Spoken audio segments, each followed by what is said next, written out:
The following podcast contains strong language and frank discussions of violence. Listener discretion is advised. Hello again, everyone. Good morning, Michael, my best friend. Hello, my best friend Joanne. How are you? Hello, everybody out there in Murderville land. Patent pending Netflix. Yeah, Murderville. sorry. Well, this week... I mean, try and sue me. I have zero money. Yeah, Good luck. Get in line. Put it on my tab, Get in Netflix. line. Get in line. You're going to have to go behind the government. Yeah, Sorry. really. Get in line. This week, we have a lot to get to. Amazing. To the point where we'll probably be talking about My this. English professors always said that you shouldn't say a lot when you're describing many things because it sounds like a place to park cars. And I was like, whatever, you fucking bitch. Who is this woman? Where can I berate her at? She was like, don't say a lot. There's Use something like many or much or some other copious. Yeah, like don't say a lot because it sounds like a place to park All right. cars. There's Park the car. so many more things to have pet peeves about in the English language that I know, but you know how rate. English, you know how people who have English degrees are. I know how I am myself. Do I have an English degree? Yeah, I don't. But I know even I, if you will, have some pet peeves. I won't. Good. I'm just throwing it back to you. As you should. Every time I say "if you will," you go, "I will not." I will not. That's one It's one of the things that you do to me. Yeah, it's a much bigger. Don't give me the option. I'm gonna say a lot, and it is your fault if you must understand that. Yeah. If you tell me you're gonna describe something this way, if you will, well, I won't. It's a place to park cars. So we have copious topics to discuss. This is a very long and involved story. Oh boy. It is very recent. It is very popular. Mm-hmm. It's definitely something you've heard of before, but I don't know if all of these details will be familiar to you. Okay. And there are many, lots of details. So this is definitely going to be our first multi-part. Oh, it's a two-parter? Series. I don't know how many parts this is going to turn into. Oh, crap. Okay. So just this first part may end up being two parts on its own, and then we may end up having another two after that. We'll so see what happens. We may be here for a month, everybody. So I hope you find this Strap in. This story is interesting as I do. We're going to talk about the Sarah Lawrence College sex cult scandal. Oh, Jesus Christ. This recently came back into headlines because the trial for the person at the center of this was finalized. The verdict came through. Mm-hmm. If you are unaware of it in the listening audience, I know I'm unaware of any updates. I've heard, tell of the story, but I kind of just fell off after that point. So I don't know what I'm hoping I know what the outcome should. Well, I know what it should be, but see how absolutely ballistic I go during this story. I'm sure it's going to be pretty bad. So this story is very involved. Okay. There are a lot of details. So the format that I'm going to follow here is I'm going to tell you what happened up to the point where the police started their investigation. Okay. So that's going to be my first chunk of this story. Okay. And then I'm going to go back and explain the person at the center of this and then what's happened since kind of the end of this. Okay. And this all got kicked off because of an article that was written that is very worth your time. It's very long, it's very detailed, but it is the article, and we'll put a link to it in all of our socials.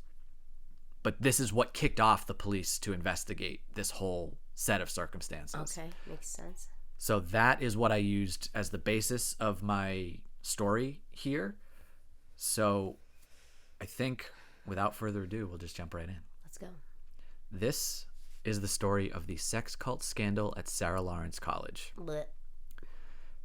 To really understand this story, you have to understand the leader of the cult, Larry Ray. First of all, cults. Who falls for this shit? Now, this is an interesting one because there isn't any sort of wider outreach typically when you think of a cult, or at least when I think of a cult, you think of Heaven's Gate, you think of Jonestown, where they're trying to bring flock. They're trying to cultivate yes. people into their this was sick more little group. This was more of an opportunity that this man, Larry Ray, found himself in. Yeah. And manipulated the hell out of it. So he wasn't really about building followers per se. Right. But his techniques and what he did to these people is so classically culty in that definition that we have to call it a cult. Or at least I do. Before you can understand Larry Ray, though, we need to understand what he did. And that's the story I'm going to tell you now. Okay. Ray's daughter, Talia, started attending Sarah Lawrence College, which is located just outside of New York City limits in Bronxville, in 2009. She was older than the 18 or 19-year-old freshman, so when she established kind of a friend group, she was basically the de facto leader. Right. She would tell her new friends story after story about her dad. He was a former Marine, government operative working with the CIA, and he knew many, many powerful people. Okay. Okay. It sounds like a little preening to like gain some friends at college, because college can be tricky. It can be tricky to make friends. Yeah, especially if you're older but still a freshman. Yeah. It's a weird position to be in, and this was probably seemed like a shortcut to Right. A little bit of popularity maybe. Or notoriety, I guess. Yeah. So she had this group of people that she kind of established this group with, was telling them all these stories. She also took it upon herself to organize housing for the group for the next year. Industrious. It was decided that this group of 7 people would live together in the Sloanham Woods 9. Where people stop being polite and start getting real. Well, it was 2009. That was probably passe to them. Not cool anymore. I'd still watch it. I would. Whatever. They decided that they would live together in the Sloanham Woods 9 dorm at the start of their sophomore year. So September 2010 arrives, and everyone is moving into the dorm, and that is when Talia informs the group that her 50-year-old dad, the one they've heard so much about, the CIA Marine government operative, right, is getting out of jail and needs a place to live. Okay.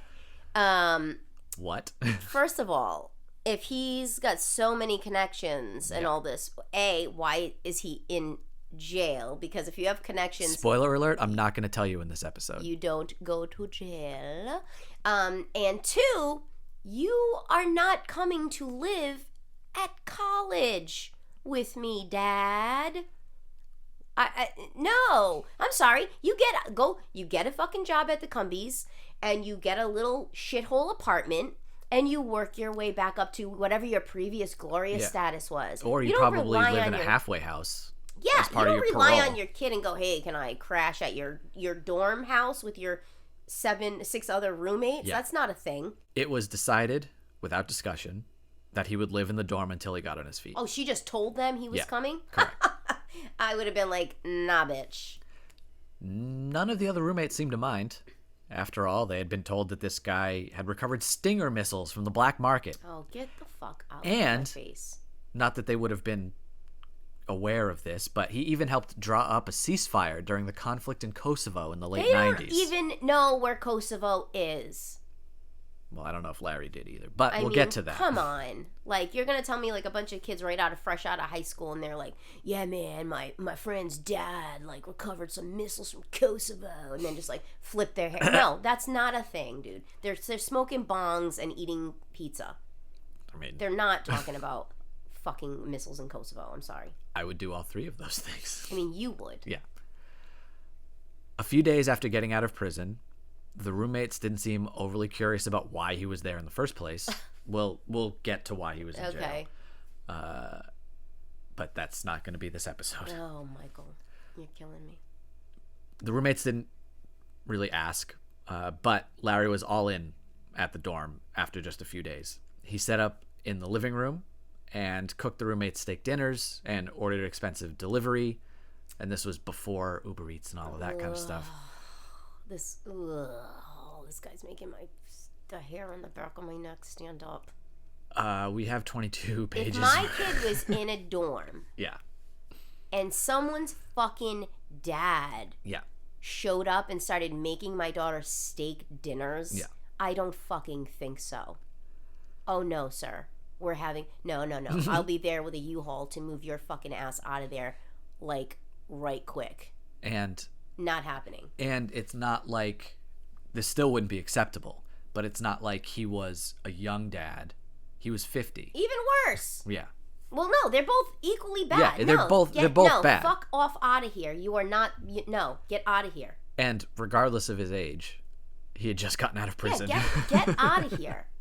No. He would go into even more detail about his time in the Marines and the CIA. Yeah, sure. And told of his friendships with important people like Rudy Giuliani. And who? Don't brag about that. well, in 2009, that was a little bit more of a brag it than had it would a be little today. bit of a cachet with it back Yeah. then, but even still, look at his face. And also Bernie Kerik, who, if you're unfamiliar, was the chief of police for New York City for a time. Great. That doesn't sound like any backdoor shenanigans at all. There is much history between Copious amounts of history. between Bernie Kerik and Larry Ray, which we will get into again, not in this episode. Okay. He was brimming, this is Larry, was brimming with macho attitude and would constantly ask the roommates, quote, "Do you work out? Can you defend yourself?" Oh my God. The worst type of guy. The type of guy that I would never not Yeah. date in a million years. He would occasionally toss in that he thought one of them or another looked, quote, really weak. Just, random breaking you, down of dude. people's psyches and, You know and self-esteem. what? Fuck you, dude. Like all What a great manipulation. dad. I wonder what his relationship with his fucking daughter is like. We'll get into that. And if you say in episode 2. Not in this Oh episode. Michael, you're such a tease. I know. I do what I can. But there's just so much of what happened that we need to get through all of it before we can unpack why it I happened. understand. Like all manipulators, Larry could turn on the charm when he had to. He knew that college kids are at the perfect point in their lives to give real thought to the bigger questions of life, like justice and the meaning of life. Right. And he would lead and strongly encourage those discussions.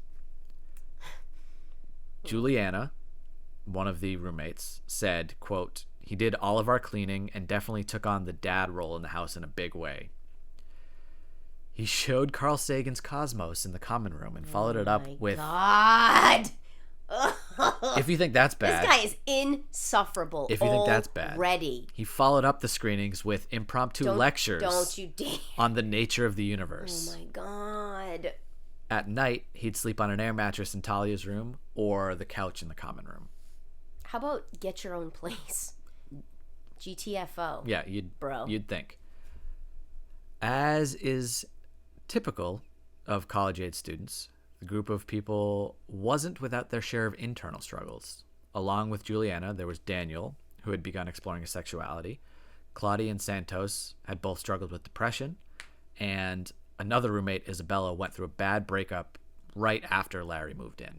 So they were all kind of at these inflection points. that's called being a teenager. Yeah, and Yeah. being on your own for a while, Yeah. and you don't expect a 50-year-old man to come in and start jamming up the works here. Yeah, I mean, I can definitely see how a lot of the kids being on their own, which is very exciting and liberating, but at the same time, And you're very right outside scary. New York City. Yeah, it's very scary, and you can sort of get that like parental Yeah, care yeah, and like love and advice, but without having it to be your parents, Right.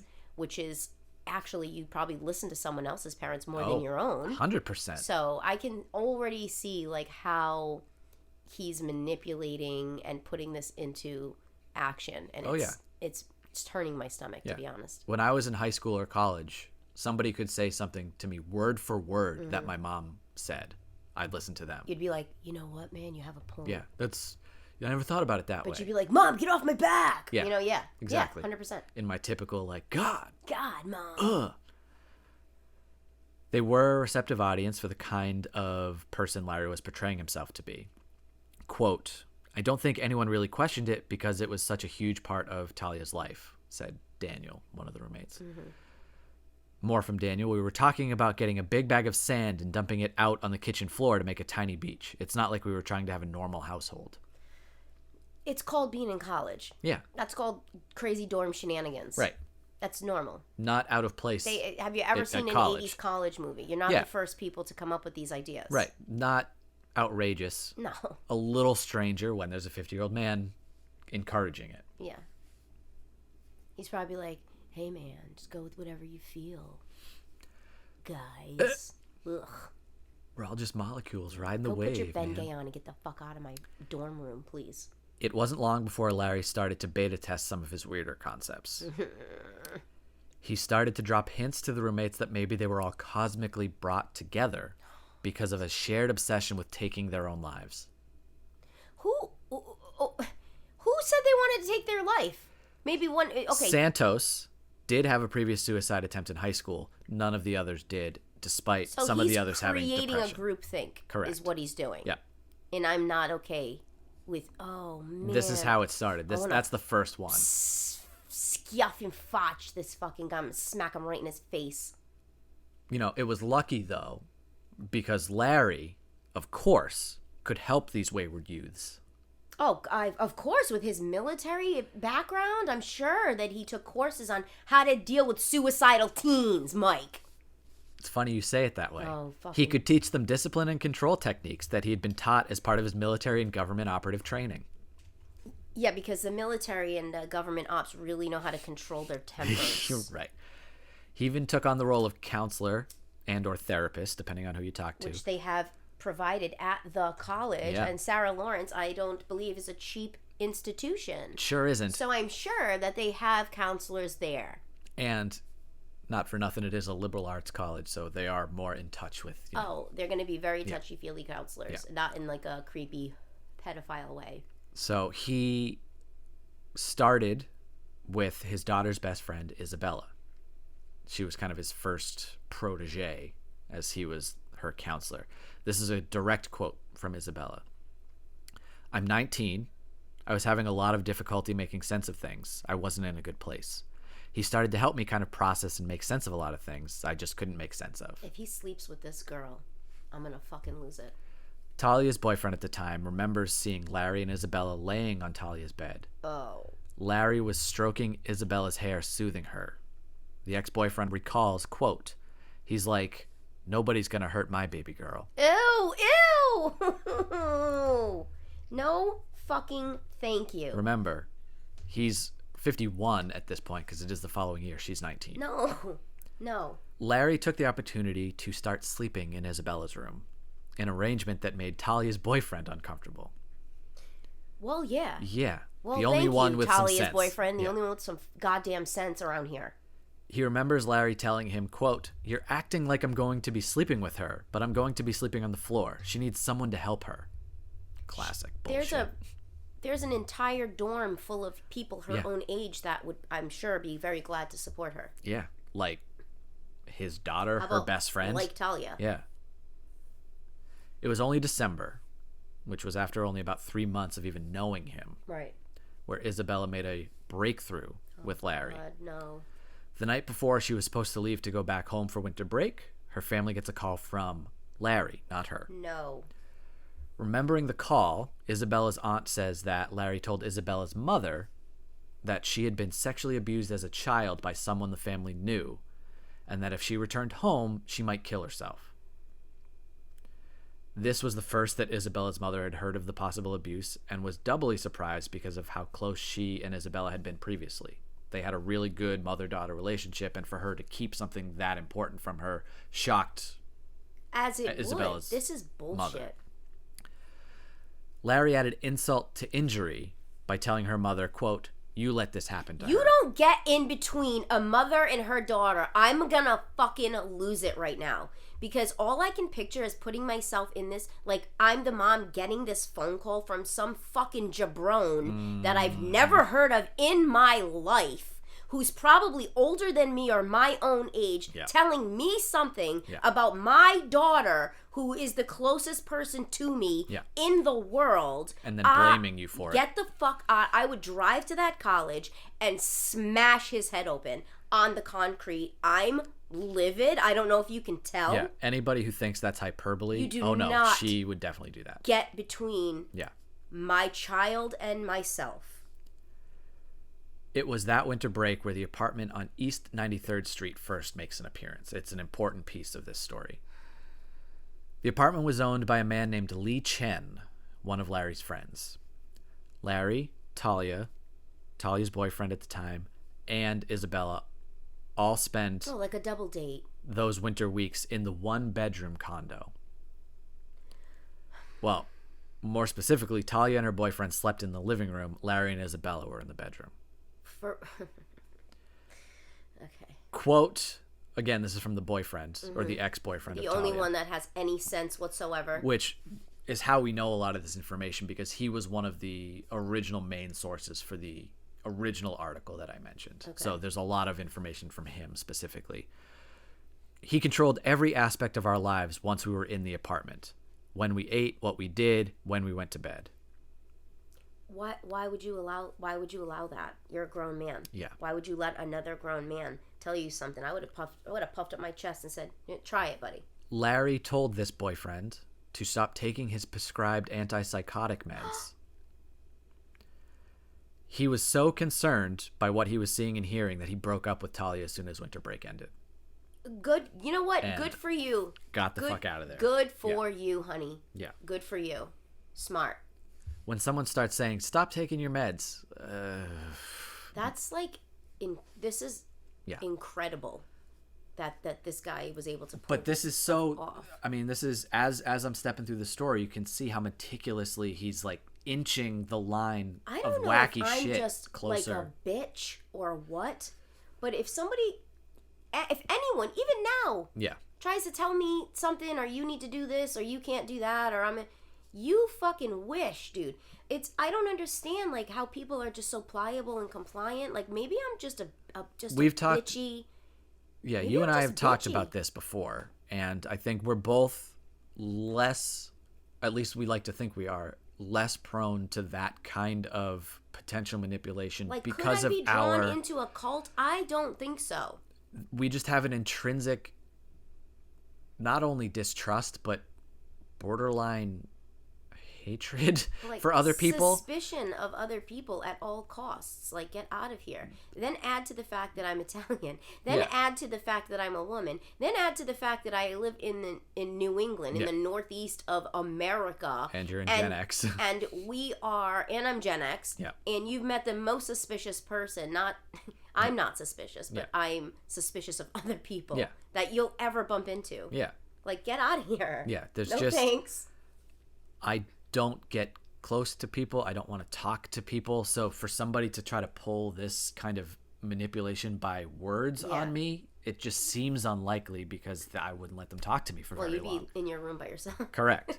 Not dealing with the bullshit. Right. So even if I was in this situation where some weird dad was in my dorm, I'd never leave my room and I wouldn't get drawn into it. What if the weird dad was actually your dad, though? Well, then then we have a problem. Yeah, it's a whole different story.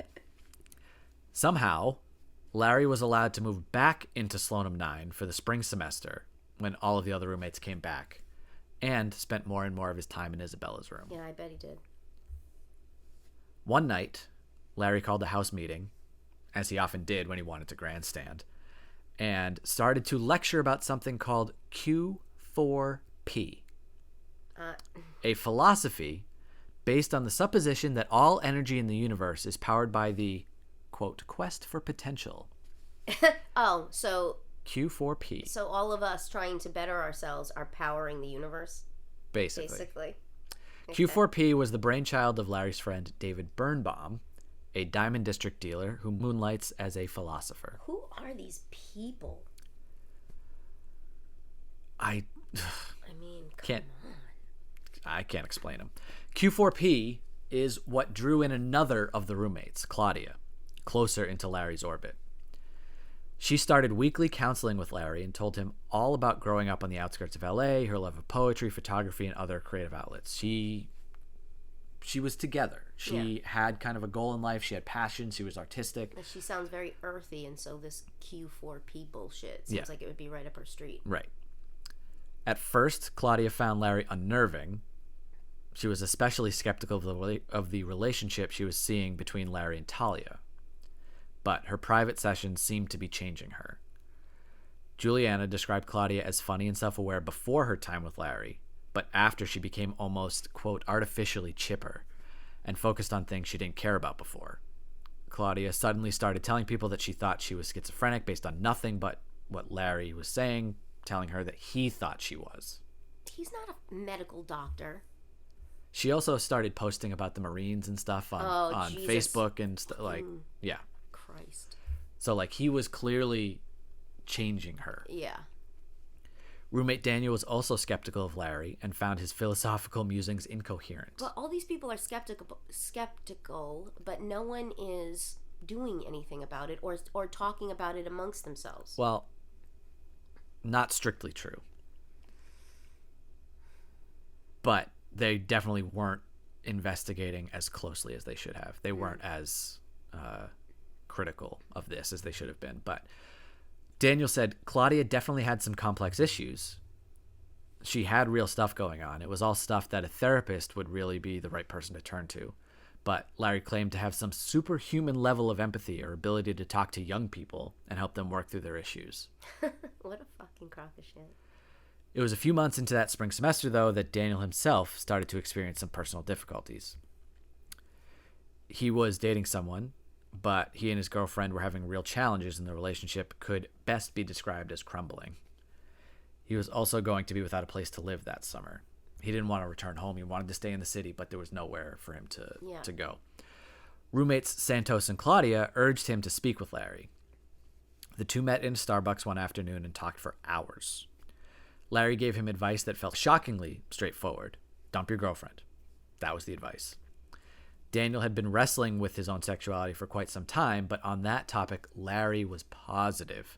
Oh no, you're not gay. I can tell you that for sure. Oh, okay, sir. Based on what? Don't rightly know. Well, he's obviously a licensed therapist. He's obviously, I mean, this guy licensed is by like the a CIA. guru. Like, Yeah. I mean, he's fucking Gandhi over here. Daniel said, I was directionless, and suddenly this, quote, real man came into my life. It was this incredible feeling of such intense validation, of being seen and heard finally. Please don't tell me this very sensitive, most likely gay young man is going to start acting like some Super over-the-top macho. jarhead. Well, Daniel was exactly the kind of person every gaslighting shitbag is looking for. Great. After they talked, Larry walked Daniel outside and into a limousine idling up the block, where his roommates were waiting. They went to the apartment on East 93rd Street. When they arrived, Larry suggested Daniel live there for the summer with him and some of the other roommates. Daniel said yes. So this is where I grandstand against landlords and rent and all of that, because this is another quote from Daniel. I didn't want to go back home, and this was my alternative. Part of why I got into a cult at all was because I had no idea how one finds a place to live in New York. Oh, God. Oh, sorry, New Yorkers. I didn't know it was either live on the street or live in a cult. Yeah. I didn't realize it was that dire over there. So call your senators and demand housing equity. It will save people from cults. Jesus. Every morning that summer started the same way. Why no, you're chuckling and I don't like it. You're chuckling because you know what the sentence is that you're about to say, and I don't like it. And I want to do video podcast because I want people to have to see you needling me in this way that you do every single time, and then everybody's just like, Mike is just like so nice, and I'm like, yeah, is he though? Because you can't see his little face. Why are you chuckling? Larry woke everyone up by blasting The Who's Baba O'Reilly. The message wasn't exactly subtle. He planned to personally guide the roommates that made the move to 93rd Street, which included Daniel, Talia, Claudia, Isabella, and Santos. 5 people plus Larry in a 1-bedroom apartment through the teenage wasteland. Please go away, Lawrence. That song, to hear that song every day. Don't even try me. I don't want to hear it once. Larry kept the same vibe going in the apartment that he had in the dorm. Group meals, intense discussions, all the typical college stuff that seems so important at the time. Right. We're really talking about stuff. We're going to change the world, Yeah, man. man. Totally. He wasn't paying rent to his friend who owned the apartment, but Larry seemed to have several different incomes. Apparently, he was a life consultant for a wealthy friend and was building a domain name business. Those are not things. That's not, okay. He had even asked the roommates for help with that one, with the domain name thing. Right. Let me give them little tasks so Yeah. they feel like that they're Included. pleasing me. Yeah. Yeah. He would be extremely generous, sometimes buying expensive clothes or shoes or meals at fancy restaurants for everybody. He would always pay with a wad of cash he kept in a backpack that he always carried with him. Oh, so magnanimous. He had a limo driver on call to take them home no matter the hour. Who is this guy? Who is this guy? Oh, I know what you're going to say. You'll find out in episode 2. Yeah. Yeah. It was during the summer nights when the group would stay in that the cult tactics started to come out. Yeah, summer loving. Really aggressively. So fast, Mike. So fast. Everyone gathered in the living room for discussion sessions that would end up turning into interrogations that would single out one person, where there would be questions about anything and everything. This sounds a bit like Scientology. Classic cult. Make them feel inadequate and also get blackmail material on them. Exactly right. The singled out person was most likely going to be someone who did something to slight Larry, or at least did something that Larry considered to be a slight. I was going to say. Trivial mistakes, like breaking a plate, were considered manifestations of childhood trauma that were done intentionally to force attention towards the trauma. Yeah.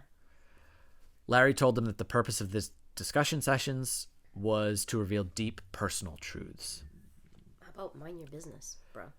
The meetings would often end in breakthroughs that followed a disturbing dream logic. On one occasion, Larry convinced Daniel that the reason he played the ukulele was because of trauma inflicted on him by his father. How you get there, I don't... What's the ukulele have to do with his dad? No. Did his dad beat him with a ukulele? Or a guitar, and he really wanted to, like, take the power away, so Did he played beat him a with small the guitar. Strings? Like, what's the connection to the ukulele, Larry?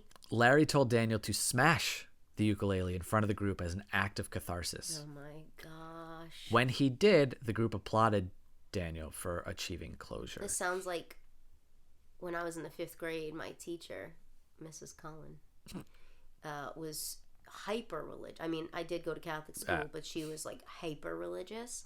And I remember at the time, my parents were like going through some like arguments. They were separated, but like I don't know, it was probably some stupid bullshit like between like custody and visitation, stuff like that.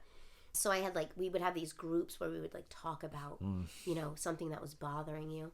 And so I said that, Yeah. And it was weird because they made you want to have something wrong so that you could feel included. Yep. So I was almost like happy to like proud almost to like be like to have something traumatic to like talk about, which is sick if you think about it. Well, funny you say that. And well, wait, because then after I spilled my guts, she then instructed all the kids to like lay hands and like they said like a prayer over me, and it was the weirdest, creepiest thing. I'm cringing thinking about it. It was like the weirdest thing. And then when I went home and told like my family, they were like outraged. They were outraged. Daniel felt immense pressure to find explanations for his actions. Once, after spending hours in the hot seat with no end in sight, Daniel told the story that finally got Larry's attention. Quote from Daniel: "I said when I was a kid, I found a baby bird in my driveway and it was injured, and I held it in my hand and crushed it. I claimed this was a traumatic thing that formed me." The story was entirely made up, but it ended the session. Oh, okay. So yeah, I was going to say, I feel like he wouldn't do that. No, he didn't. But he wanted it to be over, so he just lie about it. Right. As a quick aside, it's worth mentioning at this point that Larry hardly ever slept. But these late night... How's he staying awake, Michael? I'll tell you very shortly. You don't have to wait for the next episode for that. Okay. But these late night discussion sessions kept the roommates sleep deprived. More cult tactics. Right. Larry, it turns out, was a big proponent of prescription amphetamines and took them at such a high dose that he rarely needed to sleep. This fucking trash bag. He often preached to the roommates about how much good such a regimen could do for them. But at the same time, he kept pushing the college kids to live healthier lives. Okay, Dr. Feelgood. Yeah. Claudia especially was keen on eating and exercising according to Larry's wishes. According to her mother, she became fixated on losing weight and increasingly unhappy with how she looked. From the first time they'd heard about Larry, Claudia's parents were suspicious of him. Yay for common sense, I guess. Hello. When they realized he was living in Slonim 9, they met with Alan Green, who was Sarah Lawrence's Dean of Student Life. Let me guess. He said, because they got their own off-campus apartment, there's nothing we can do about it. Well, Slonim Thanks 9... for your check. See you later. Slonim 9 was on campus. Okay. But I thought you said they went to like his 93rd Street. apartment. 93rd Street was supplemental housing for breaks and then or they came summer, back and they that's came right. back. Shit. Green told them he'd received other complaints about Larry, but his hands were tied. Why? A father had the right to visit his daughter on campus. He doesn't have the right to live there. He's living there. He's not visiting. Correct. He's living there. A second meeting that Claudia's parents had with the dean ended similarly, being told, sorry, nothing we can do. No, fuck you. No, fuck you. If you can't tell the difference between visiting and living, you shouldn't be teaching my daughter. Check the camera. Yeah. Where's this guy going every single night? You can't, get out of here, man. All right, back to it. Small mistakes weren't just small mistakes, and they certainly weren't only symbols of childhood trauma. They were glaringly obvious evidence that the roommates were trying to sabotage Larry's program of self-improvement. Subversive behavior was explored in excruciating detail and required written and signed confessions. Hello, Scientology. Give me a break. Santos wrote a confession that he, quote, threw out around 5 checkbooks and ripped out pages from at least 2, and detailed plans to, quote, interfere with Larry's business and not let him work by making sure his time was taken up and wasted. It's already taken up and wasted. Daniel remembers delivering handwritten letters to Larry listing items he had damaged as part of an intentional effort to harm Larry's family. These self-reported invoices would become very important tools of manipulation before too long. Things became even more difficult for Daniel when Larry took a deeper interest in his sex life. Don't even tell me he's going to start sleeping with this poor kid. One night, Isabella came out of the bedroom and began kissing Daniel on the couch. Let me guess, at Larry's fucking direction? At first, he thought Isabella was acting on a crush, but a few weeks later, Larry ushered the two of them into the bedroom, instructing Daniel and Isabella to have sex while he watched. Gross. The sessions became regular, and Larry would sometimes participate. Get away from these children. No. He made it seem as if his presence were part of Daniel and Isabella's journeys to clarity. I'm guiding you. Get so you learn. Fucked. Once, Larry even invited his friend and landlord to join him. No. Yeah. Lee Chen got joined the party. Maybe in fucking Birnbaum or whoever. Yeah. Q4P. Daniel says, I got so freaked out. There was no consent in that situation. But I just kept doing it? There was no consent in that situation. Isabella may have seemed to be pursuing all of this, but her mind was being twisted by Larry. And yours also, my dear child. Still, Daniel didn't leave the apartment. Quote, it was kind of a combination of feeling like, this is unusual, and I feel kind of weird, but my immediate next thought was, everyone else seems to think this is really good. Maybe there's something wrong with me, and I need to lean into this. More classic cult shit. My goodness. At the end of that summer, Claudia and Daniel left to study abroad in England. Separately. Before leaving... Yeah, fucking bye. I'd be like, see you never, bye. Well, before leaving, Claudia sent a long email to the Dean of Student Life, the one that Isabella's family had talked to. Right, the one who does nothing. Yeah, with the subject line, The Truth. She wrote that when Larry first moved into Slonim 9, she had, quote, fears and concerns about Larry Ray being a bad, dangerous, manipulative, and sexually deviant man. After spending the summer with Larry, Claudia took it all back and claimed that Larry's ex-wife had tricked her into making her initial statements. A woman she's never met. Okay. Is she actually the one sending this email, or is somebody sending this on her behalf? Nope, she sent both. Cool. She sent the original, of what she really thought at the time, and she sent the retraction, having been manipulated into thinking that somebody else had manipulated her into sending it the first time.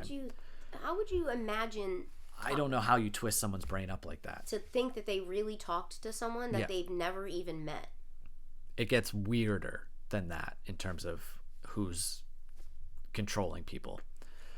The distance between England and New York wasn't enough to keep Larry from controlling Daniel and Claudia, however. What? On one occasion, Daniel and Claudia met up in England.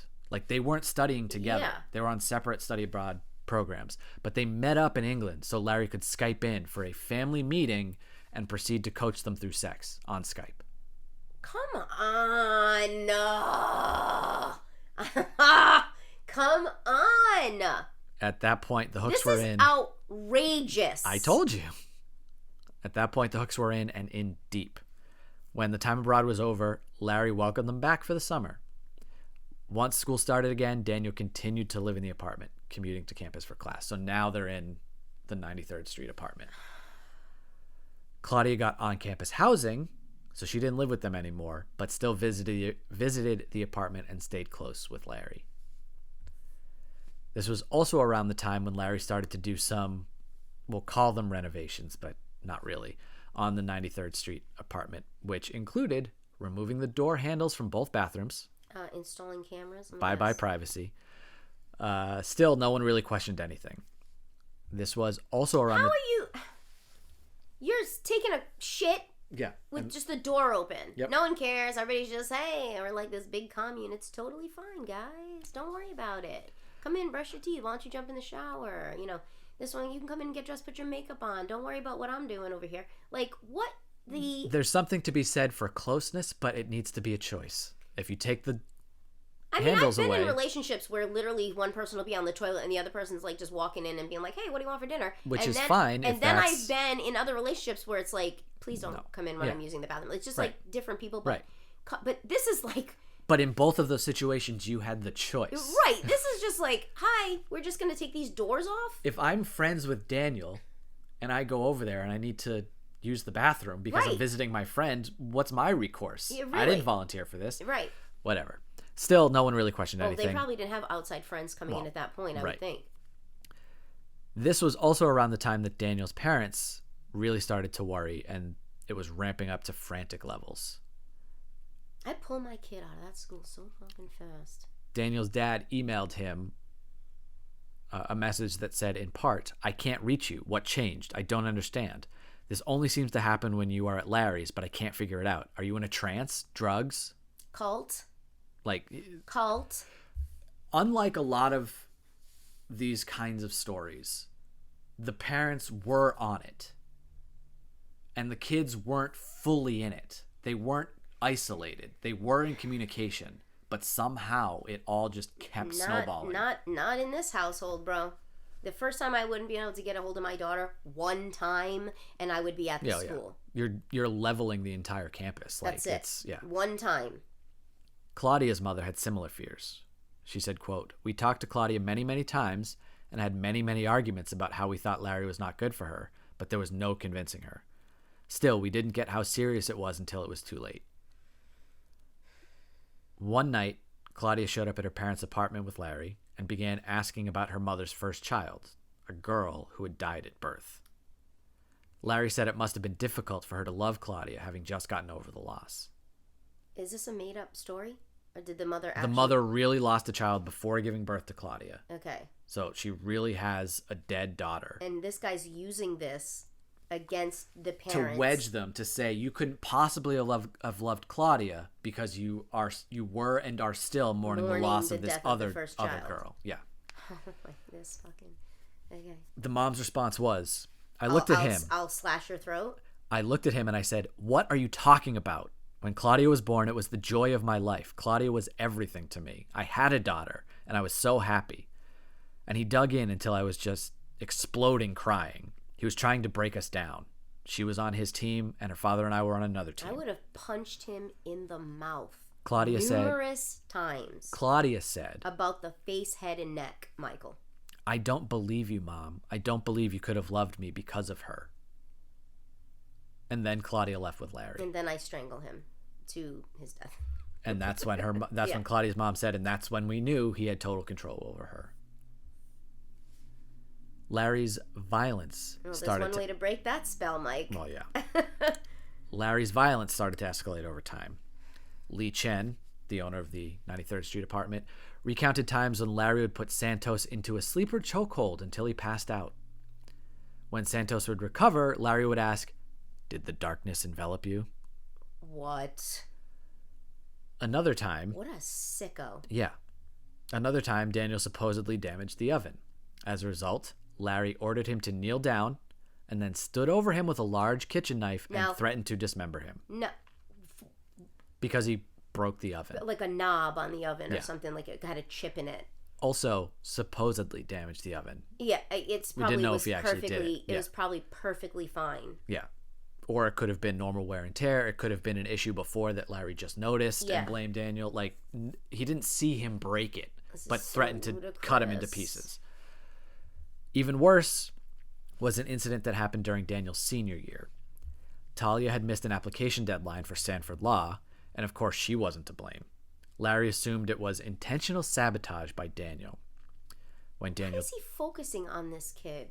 This kid's going to end up killing himself or something. Like, come on. When Daniel denied it, Larry, of course, didn't believe him and proceeded to crush pieces of aluminum foil into little balls and rolled them up inside a string of saran wrap, fashioning what Daniel called a necklace of metal lumps. Okay. Larry, and anyone else, would call it a garrote. In front of the group, Larry ordered Daniel to wrap the contraption around his testicles and penis. Then Larry began twisting it.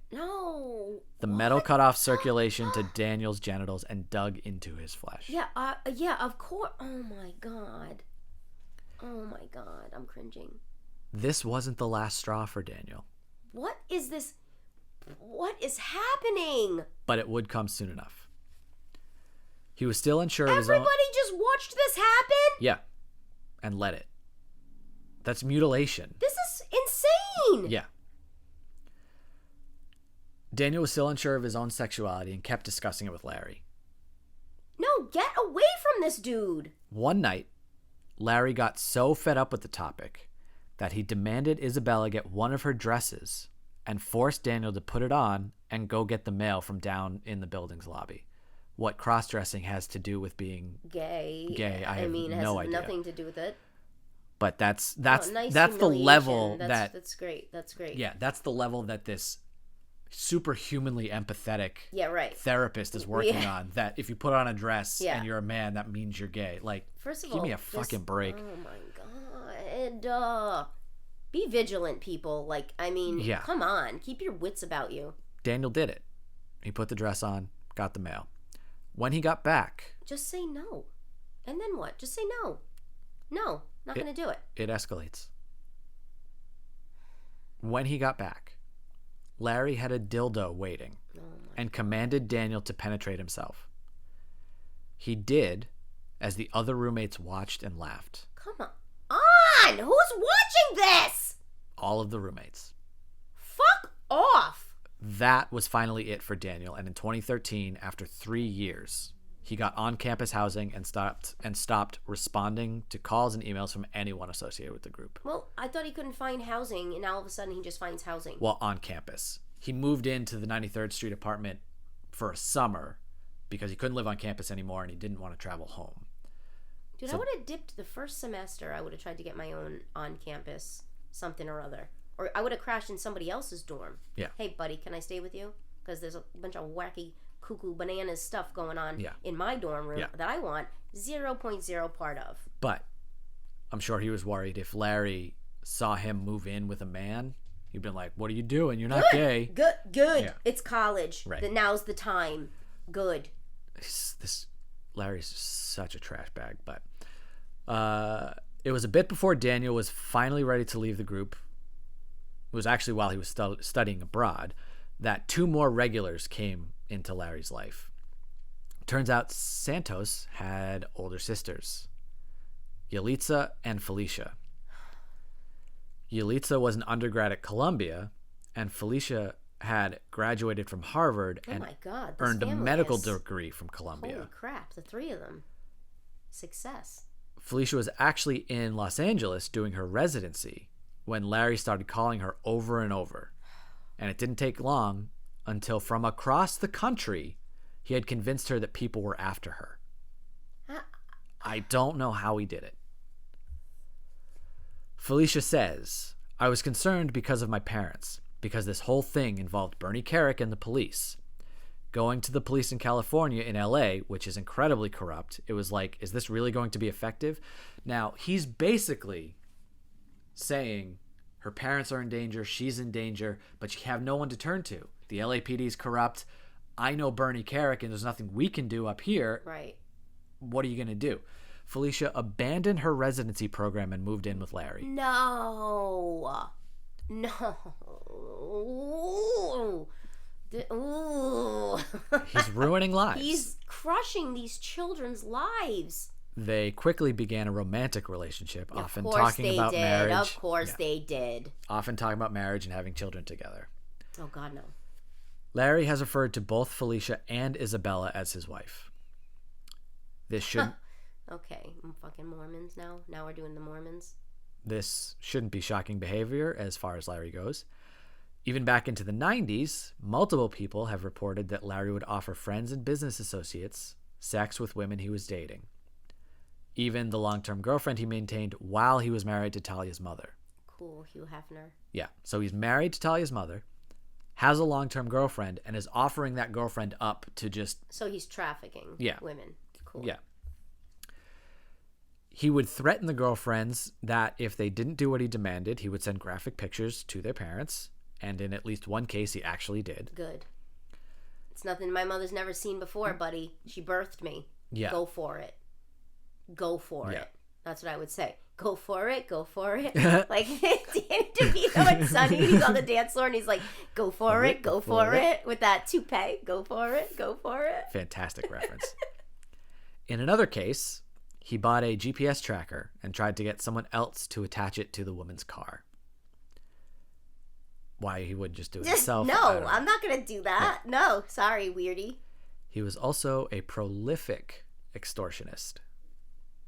Daniel said, quote, his most classic tactic was to claim that people had either stolen things from him or ruined things of value and therefore owed him money.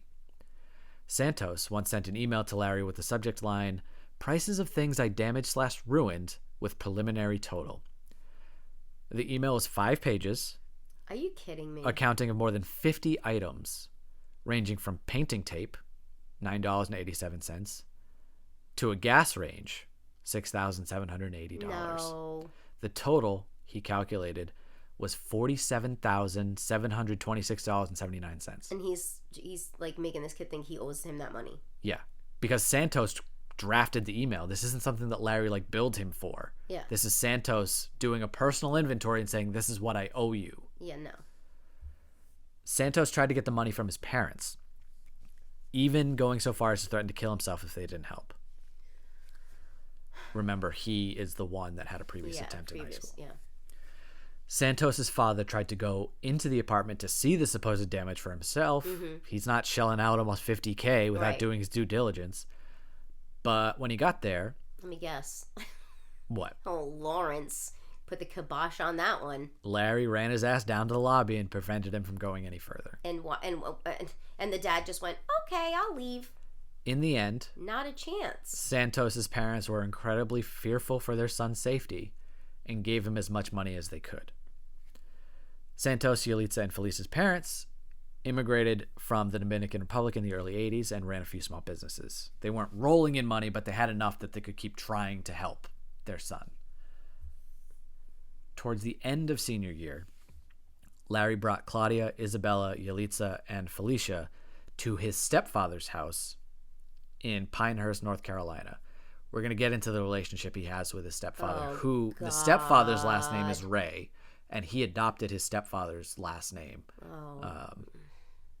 There's a whole thing there.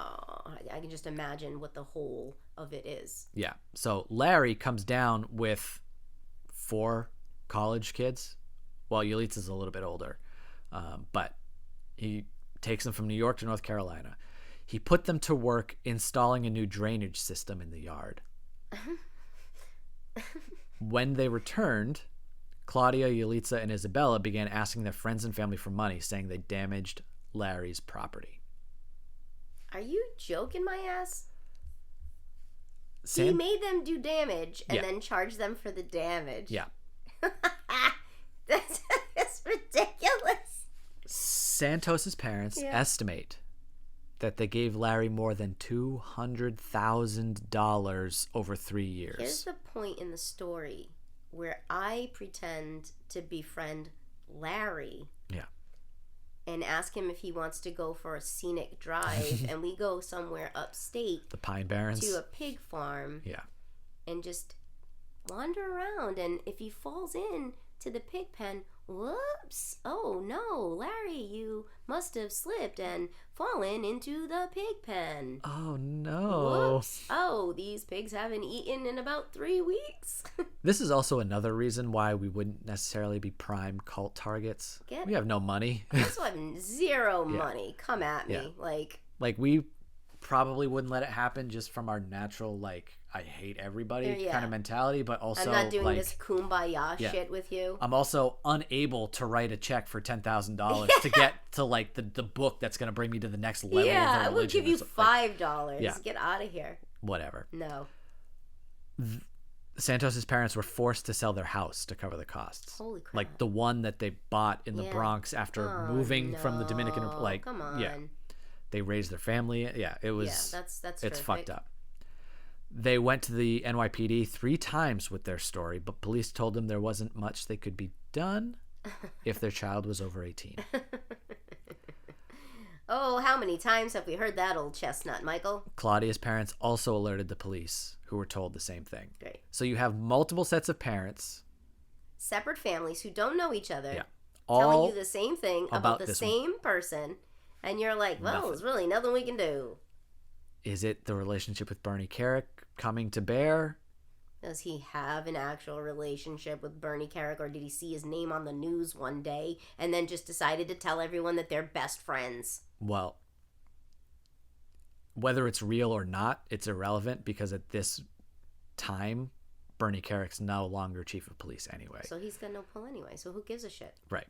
Well, not to say that he doesn't still have some pull. He definitely does. That works. Yeah, he definitely does, but he's not directly in charge. In 2017, the police conducted a wellness check on Claudia and determined that she was acting of her own free will. Oh, great. Just like they did with, like, R. Kelly's victims. They're like, no, they're fine. They said, I'm here, so that's good enough for us. Yeah. They know where they are. They were like, are you in the home? Are you alive? Okay, goodbye. From her parents' perspective, that's nothing could be further from the truth. Exactly. It was 2013 when Yalitza attempted suicide by swallowing a bottle of Tylenol. Oh, no. Which landed her in a coma. After alerting her parents, she was transferred to a hospital in White Plains, nearer to them, and they visited her every day. One day, however, security stopped them from entering their own daughter's room. What? They also couldn't meet with their own daughter's doctor unless Larry was there with them. What? Later, while testifying in court, Yalitza said, quote, "He was able to examine me when I was in a coma, look at lab results, and make suggestions to my medical team. He saved my life." What? Yeah. How did they even allow that? This guy who's not related to her? No, I'm sorry. This guy who's not related to her walks in and then starts making fucking medical decisions on her behalf? Who allowed that? 2 things. I think he implied very strongly that he was her husband. So he got, like, rights of family that way. Neither one of them have a ring or anything proving that they're married. Any jabron can walk off the street and go, yeah, this is my wife. And I in no way believe this story. He told her, while you were in a coma, I did all of these things. And that's why you're... saved your life. So I think he talked to no doctors, no nurses, no anybody. But how did he just stroll in? And you're just able to just stroll in through the hospital and go into anyone's room and then just... Yeah. That part I cannot explain. I think him offering medical advice, that's complete bullshit, and that's Right. obviously Oh, yeah. complete bullshit. Yeah. But he was still manipulating the nurses and the doctors and all of the hospital staff to keep her own parents away from her. I don't know what he said to, like, they're bad for her or whatever the fuck. Who are you? Who are you, sir? Get out. In 2014, 1 year later, Claudia did the exact same thing. Come the fuck on. Swallowed an entire bottle of Tylenol. And her parents also had the same exact experience. No, dude. Claudia's... Tell me the same thing happened at the same hospital, and then he did the same thing, and no one... This is a different hospital now. She was up in White Plains. This hospital's in the city. Claudia's mother asked one of the nurses what Larry was doing there. Exactly. And she says the nurse replied, quote, "This is not the first time we've seen him." But why is he here, and why are you allowing it? According to family and friends, only Santos tried to take his own life before meeting Larry. Since then, Isabella, Yalitza, and Claudia have all attempted suicide. Larry later estimated their cumulative number of attempts at more than 12. They just kept trying it. They kept trying. He broke them so This is profoundly ludicrous. that they kept trying with no prior history of Right. suicidal ideation. What psychopathy exists I mean, where a there's some... man would literally live his life like this, just trying to control and manipulate and destroy people? Yeah. What is that? There's something broken deep, deep, deep inside. I don't even know where to start to guess. On the very basis level, isn't it just exhausting? Oh, yeah. I mean, Yeah. you have to constantly, I mean, I'm sure the drugs also. Oh, yeah. But like, it must be exhausting. Just on a base level. How are you keeping this up? Daniel, Talia, and Isabella graduated in the spring of 2013. Santos never graduated. Claudia graduated a semester late in the winter of 2013. Larry attended her commencement ceremony. According to Claudia's mother, Green, the dean of students, approached her and Claudia's father and said, quote, "Well, I'm glad I won't be seeing him anymore." What? Are you fucking kidding me right now? Fucking... Because how many times did we tell you that this guy was bad news and you didn't do a GD FMFCS thing? You SOB. Are you joking? Yeah, too little, too late there. I would have slapped him so hard in the face in front of the entire school. Yeah. It's a little, too late. Are you kidding me? I would have tackled him. After graduating, Claudia bounced around. She started a certificate program at Columbia, worked at a data analytics company, lived sometimes with her parents, sometimes with Larry. She wasn't living the most stable existence after graduation. Quote from Claudia's mom, "You're talking to a young adult, not a 6-year-old.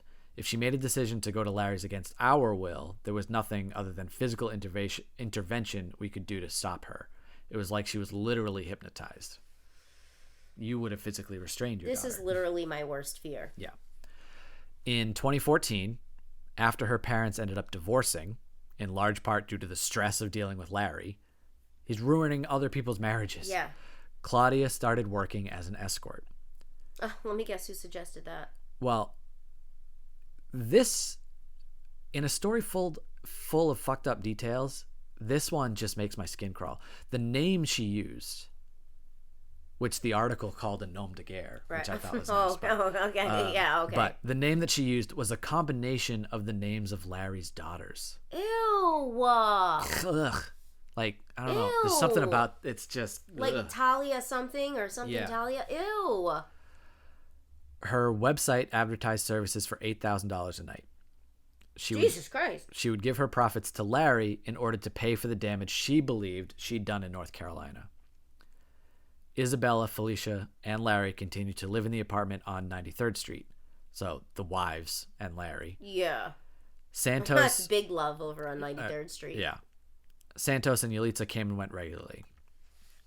It was also 2014, though, that Larry Chen finally evicted Larry.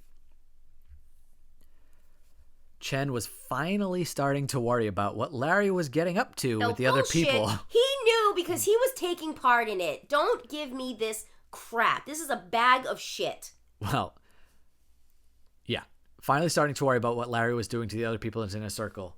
But I guess the weird threesome they had was just fine. Yeah, I guess that's just... that was cool, though. Yeah. Thanks for that. And the unapproved renovations were a concern for Chen as well. Larry responded by countersuing Chen, listing Felicia, Isabella, and Talia as co-plaintiffs. The case went to trial in early 2015, and Claudia, Isabella, and Yalitza testified as witnesses. Now, this is completely... What did they co-sue him for? On what grounds?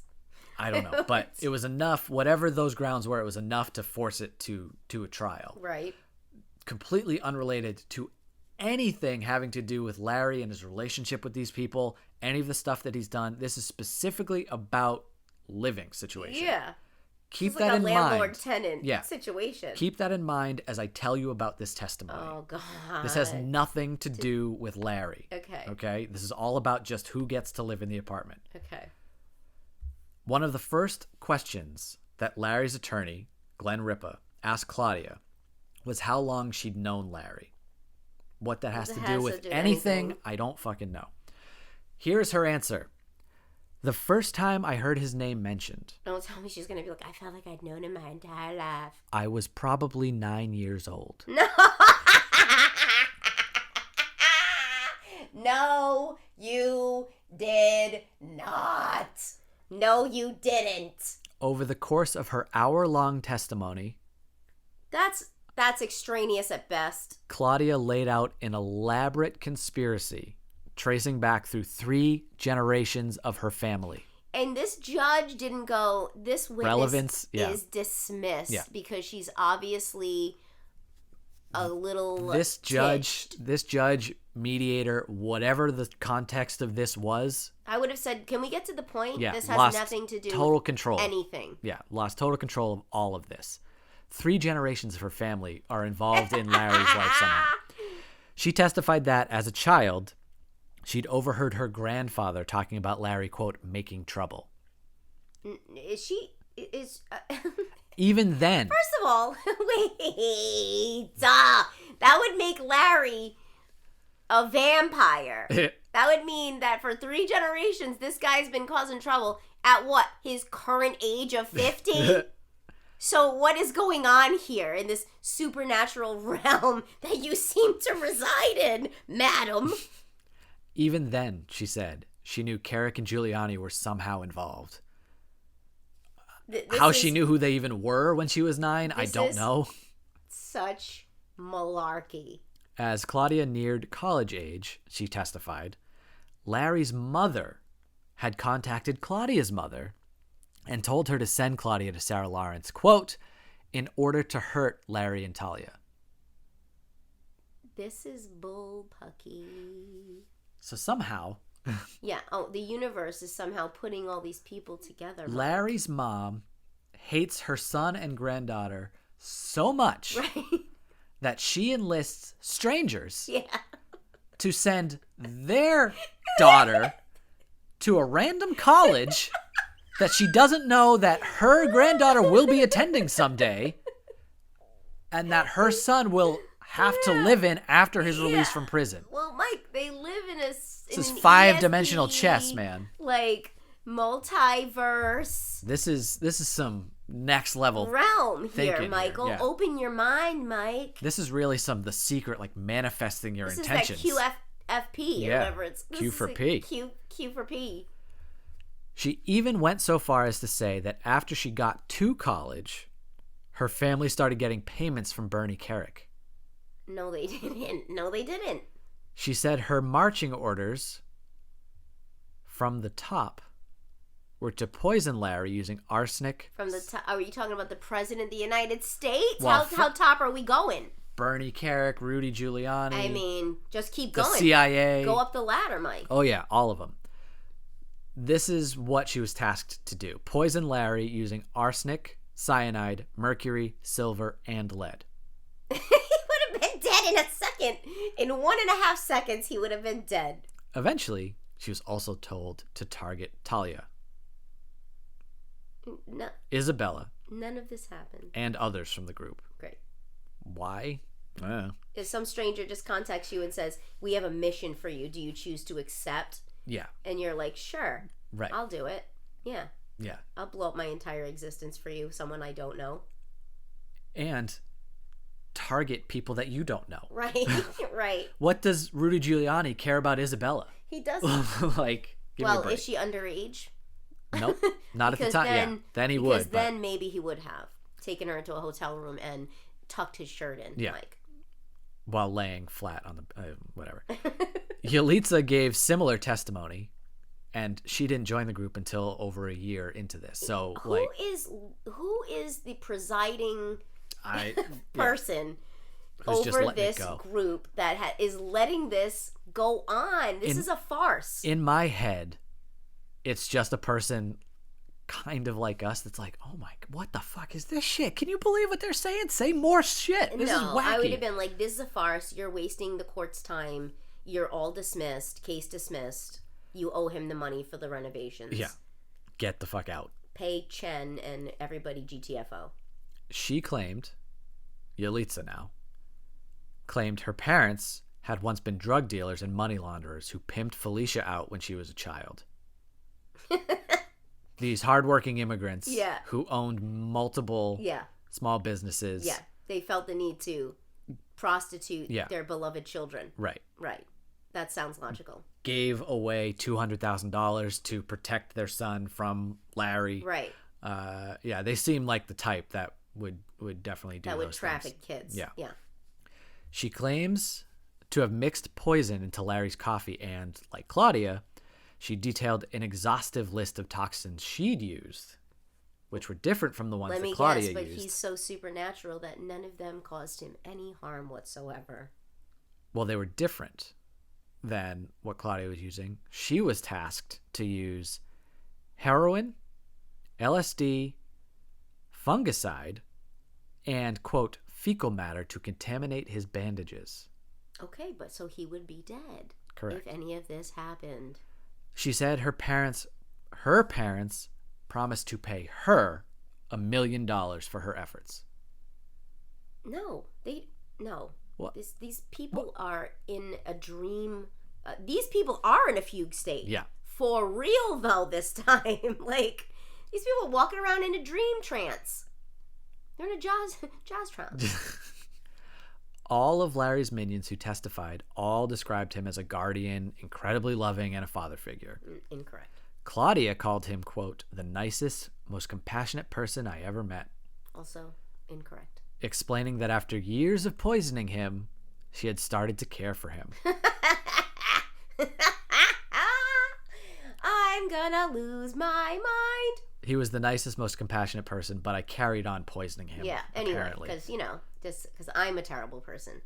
She said her testimony was some measure of an apology. Like, act of contrition. Hey, Larry, my dude, sorry I tried to poison you for years.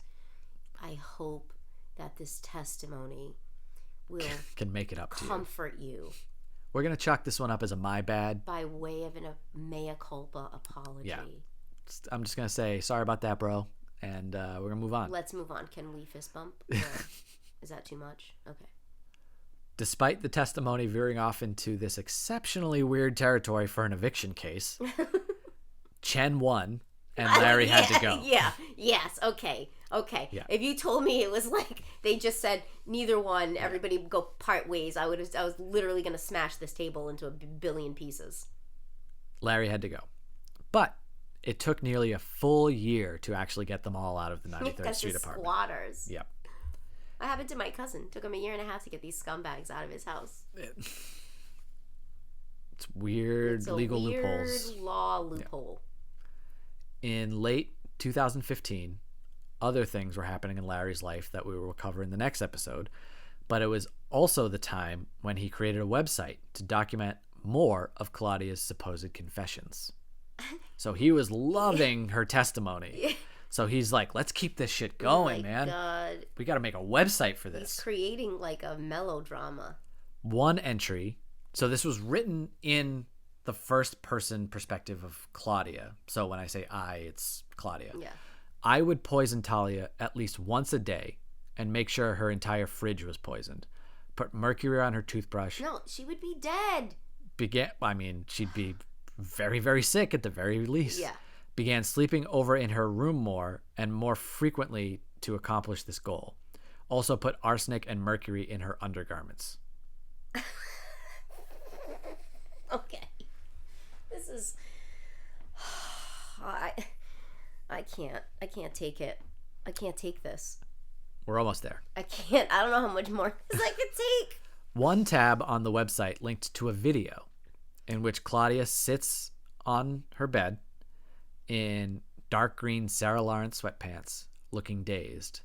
And she says, quote, I never stopped poisoning Lawrence Ray, Talia Ray, as well as Felicia and Isabel, she says drowsily, facing the camera. No.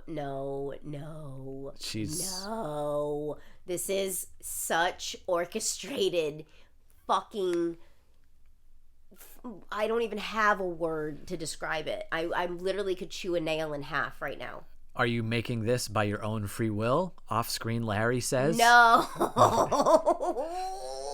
Yes, Claudia responds immediately. Right. Yeah, right. And you want to make this because of what? Larry asks her.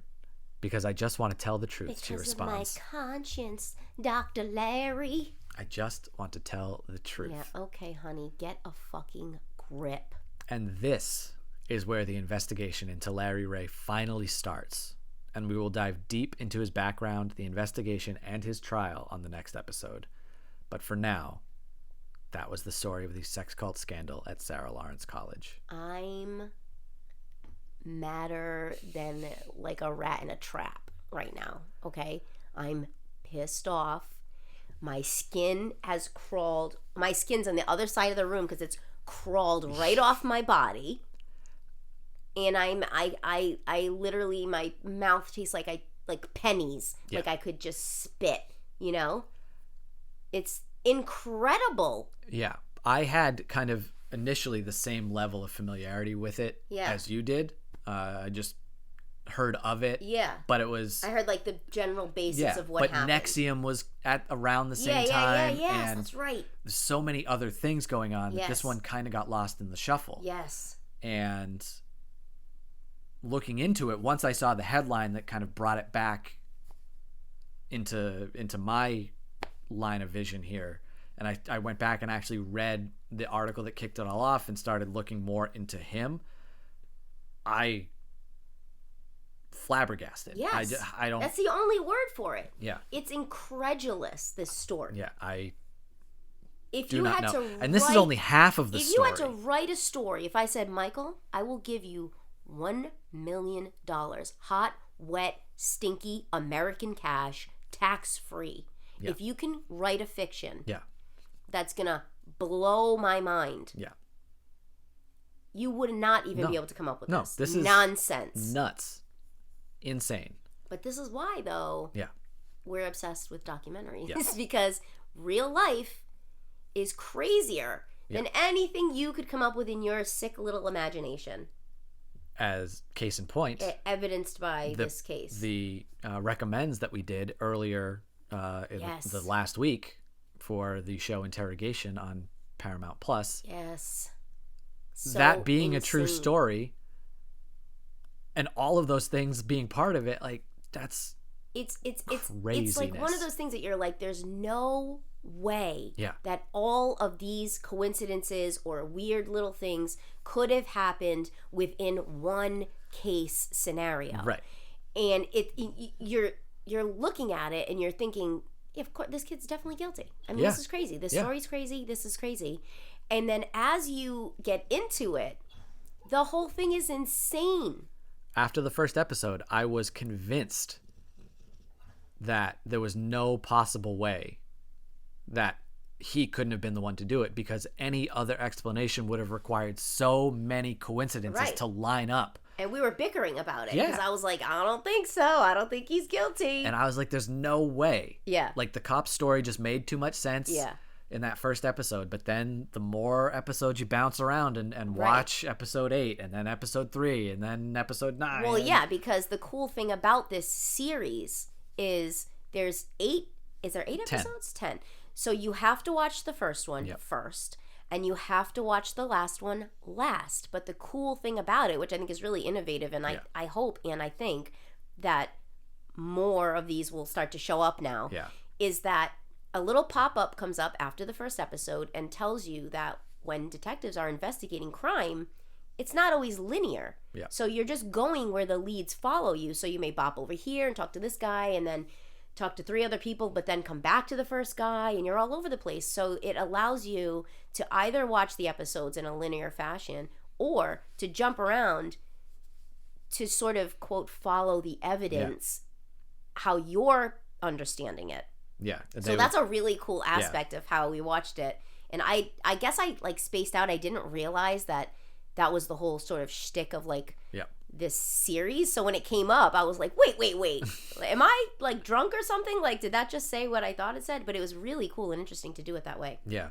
And you can do it chronologically. You can do it because each episode is titled based on kind of the main person whose evidence is being followed up on in that episode and the time period that it takes place in. It's just really an interesting experiment that we both think was very successful. I thought it was great. Yeah. So definitely it's possible to innovate true crime television still, which is cool because and we're obsessed, obviously. Yeah.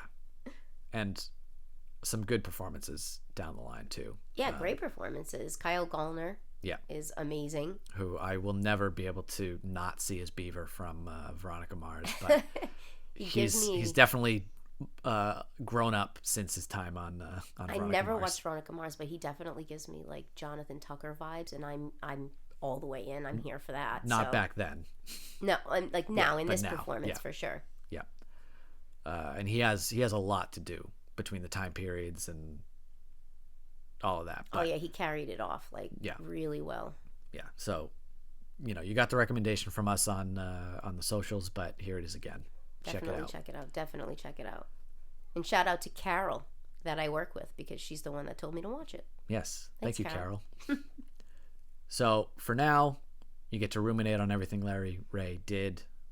Next week we will come back and ruminate on who Larry Ray is. It's a lot. This is a lot. It's a lot. There is one point, the paragraph that I said there were other things happening in Larry's life in 2015. Right. There's a moment at that point in the story where I'm at least going to get a yes. Okay. From you. Okay. It does take only just hope. Yeah, it does take until 2015 to get there. Yeah.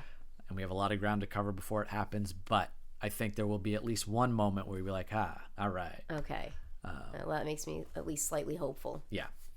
But until next week, thank you for sticking through this supersized episode. Don't forget to follow us on our socials. Yes. MAF Podcast Show. Or email us at mafpodcastshow@gmail.com. And follow our YouTube channel. Yes, please.